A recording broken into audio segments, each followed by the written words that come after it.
নমস্কার বন্ধুরা, স্বাগত জানাই আমার এইচডি টেকনিক্যাল এডুকেশন চ্যানেলে।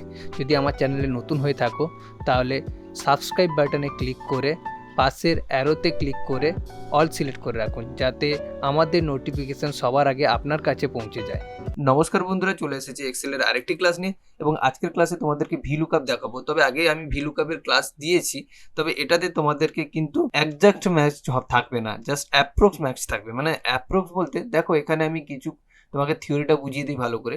এখানে দেখো একটা মার্কস দেওয়া আছে, এখানে 0, 33, 50, 70, 85, 90 এরকম একটা নাম্বার পেলে তাকে দেখাবে 0 থেকে 33-এর ভিতরে দেখালে তাহলে ফেল দেখাবে, 33-এর উপরে মোটামুটি পাস, 50-এর উপরে মানে সে ক্যান্ডিডেট এভারেজ, যদি 70-এর উপরে সে খুব মানে মোটামুটি ভালো রেজাল্ট করেছে, যদি 85-এর উপরে ভেরি গুড এবং 95%-এর উপরে পাওয়া মানে এক্সিলেন্ট স্টুডেন্ট। তো সেখানে কিন্তু আমার এখানে মার্কস দেওয়া আছে। এখানে কিন্তু অ্যাডজাস্ট, যখন ভিলুকআপের কাজ হচ্ছে কি অ্যাডজাস্ট, 33 পেলেই সে পাস শো করাবে।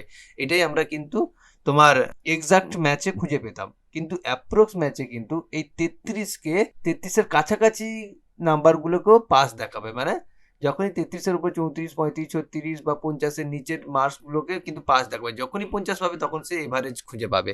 আবার 51, 52, 53 এগুলোকেও এভারেজ হিসেবে শো করবে। এটাই হচ্ছে অ্যাপ্রক্স ম্যাচে আর এক্সাক্ট ম্যাচের মধ্যে পার্থক্য। তো এখানে ফর্মুলাটা আমি বসিয়ে সেভাবে আমি কিন্তু করে দিয়েছি, দেখতে পাচ্ছ। এর উপর ডবল ক্লিক করলে সেটা ফর্মুলা দিয়ে সেট করা আছে। মানে এই এভারেজ আমি কিন্তু ম্যানুয়ালি টাইপ করিনি, জাস্ট ফর্মুলা দিয়ে সেট আপ করেছি, অটোমেটিকলি চলে এসেছে। তো আজকে তোমাদেরকে এটাই করে দেখাবো, তার জন্য আমি এটাকে ডিলিট করে দিলাম। ডিলিট করে তোমাদেরকে দেখাচ্ছি যে ভিলুকআপের সাহায্যে আমি কিভাবে অ্যাপ্রক্স ম্যাচের মাধ্যমে আমি এখানে ধরো সাপোজ পাস ফেল, এইটা আমি ধরো ডেটা থাকলো যেখানে কিছু মার্কস পেয়েছে, যে মার্কসকে একটা পারফরমেন্স সে দেবে। দেখো এখানে আমি পারফরমেন্সের রেজাল্ট আমি দিয়ে দিয়েছি আলাদাভাবে, এখানে সেটা অটোমেটিকলি চলে আসবে। তার জন্য আমাকে ভিলুকআপ দিতে হবে, ইকুয়াল টু ভিলুকআপ। লুকআপ চলে এসেছে, এর উপর ডবল ক্লিক করে দেবে, অথবা তুমি টাইপ করে ফার্স্ট ব্র্যাকেট শুরু করবে। তারপর কি করবে, যে মার্কসটা মানে সেই মার্কসটাকে সেলটাকে সিলেক্ট করতে হবে, কারণ ওখান থেকেই তো সে পারফরমেন্স দেবে যে গুড না ভেরি গুড। তাহলে লুকআপ ভ্যালু হচ্ছে কত, এই যে মার্কসের যে 53টা, এই সেলটাকে সিলেক্ট করলাম। তারপর কমা দিয়ে কোত্থেকে খুঁজবে, টেবিল আরে এই জায়গাটা থেকে, এইখান থেকে কিন্তু আমার পারফরমেন্স মার্কস দেওয়া আছে, তাই না? 0 পেলে ফেল, 33 পেলে পাস, 50 পেলে এভারেজ, মানে 50-এর উপরে পেলে এভারেজ, আবার 70-এর উপরে পেলে গুড। তাহলে এইখানেই আমার মার্কস দেওয়া আছে। তাহলে এই টেবিলটাকে আমি পুরোটাকে সিলেক্ট করলাম। সিলেক্ট করার পরে এখানে মাস্ট বি তোমাকে F4 প্রেস করতে হবে, দিলে কি হয়, এটা পুরো লগ হয়ে যাবে কলটা। মানে কোনটা, এই যে টেবিলটা, এই টেবিলটা লক করে দিল। F4 মারার সঙ্গে সঙ্গে এটা কিন্তু লক হয়ে গেল, এবং F4টা কিন্তু মাস্ট মারবে, কারণ এখানে তো আমরা অ্যাপ্রক্স ভ্যালুটা চাইছি না, এক্সাক্ট ভ্যালুতে চাইছি না, তাই না? তো কমা দিয়ে আমি কি করব, ইন্ডেক্স নাম্বার মানে কোন নাম্বারটা আমার কত নম্বর, ওই টেবিলের কত নম্বর কলামে আমার পারফরমেন্সটা আছে, তাহলে 2 নম্বর 1, 2, তাহলে 2 প্রেস করব। তারপরে আমার দরকার কি, এখানে দেখো ট্রু ভ্যালু হচ্ছে অ্যাপ্রক্স ম্যাচ, ফলস ভ্যালু হচ্ছে এক্সাক্ট ম্যাচ, তাই না? এক্সাক্ট ম্যাচ তো আমার দরকার নেই, আমার ট্রু ভ্যালু দরকার অ্যাপ্রক্স ম্যাচ। তাহলে অ্যাপ্রক্স ম্যাচের কোড হচ্ছে 1, বা এটা এরপর ডবল ক্লিক করতে পারো। আমি 1 দিলাম, 1 দিয়ে কি করলাম, 1 মানে কিন্তু অ্যাপ্রক্স ম্যাচ, 0 মানে এক্সাক্ট ম্যাচ, ঠিক আছে? এটা মনে রাখবে।